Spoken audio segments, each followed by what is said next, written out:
بسم اللہ الرحمن الرحیم۔ اگلا ٹاپک ہے المنقطع۔ منقطع انقطاع سے ہے، یعنی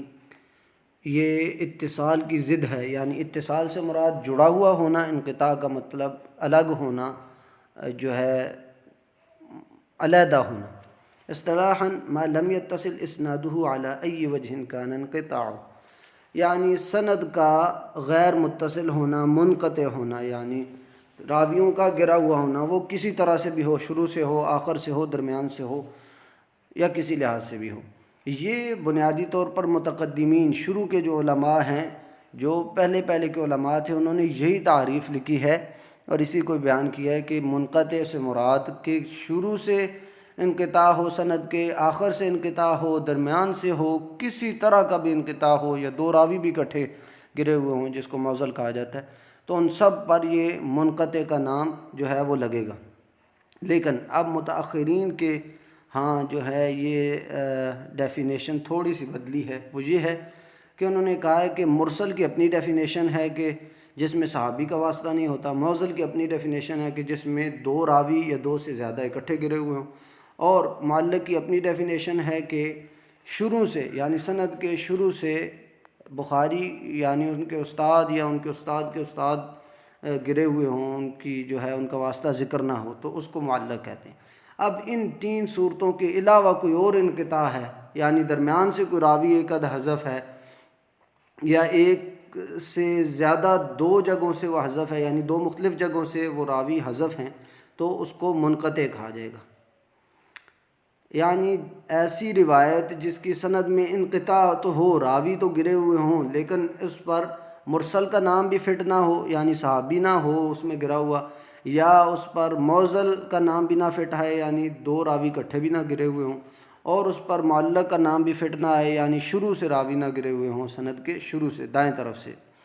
تو ایسے انقطاع کو کہا جاتا ہے المنقطع۔ اور اس کی یہ مثال ہے ما رواہ عبد الرزاق عن الثوری عن ابی اسحاق عن زید بن یثیع عن حذیفہ مرفوعا۔ اب یہ روایت دیکھیں، عبد الرزاق امام ثوری سے روایت کرتے ہیں، امام ثوری ڈائریکٹ ابو اسحاق رحمہ اللہ سے روایت کرتے ہیں، حالانکہ امام ثوری نے یہ حدیث ابو اسحاق سے نہیں بلکہ شریک سے یہ حدیث لی ہے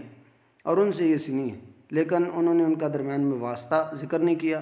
حالانکہ امام ثوری نے شریک سے سنا اور شریک نے ابو اسحاق سے سنا، تو یہ درمیان میں ایک واسطہ گرا ہوا ہے۔ اب اس پر نہ معلق کا نام آتا ہے، یہ جو سقط ہے، راوی کے گرنے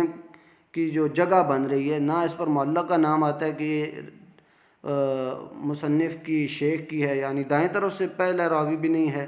اور دو اکٹھے راوی بھی نہیں گرے ہوئے کہ اس کو معضل کہا جائے، یا صحابی کا نام بھی نہیں گرا ہوا کہ ہم اس کو مرسل کہیں، تو ایسی روایت کو ہم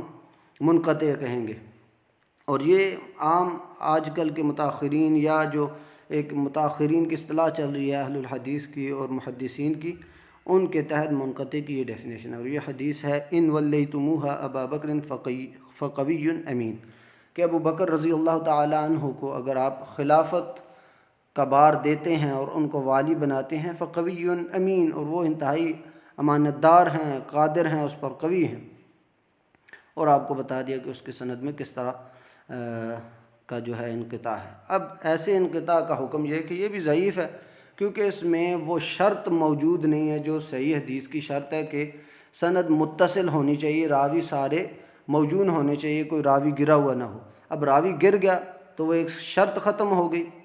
تو 5 شرطوں میں سے ایک شرط بھی اگر غائب ہے تو حدیث ضعیف ہے۔ اور دوسری یہ کہ راوی کے حال کے بارے میں بھی نہیں نہ پتہ کہ یہ راوی فلاں ہے،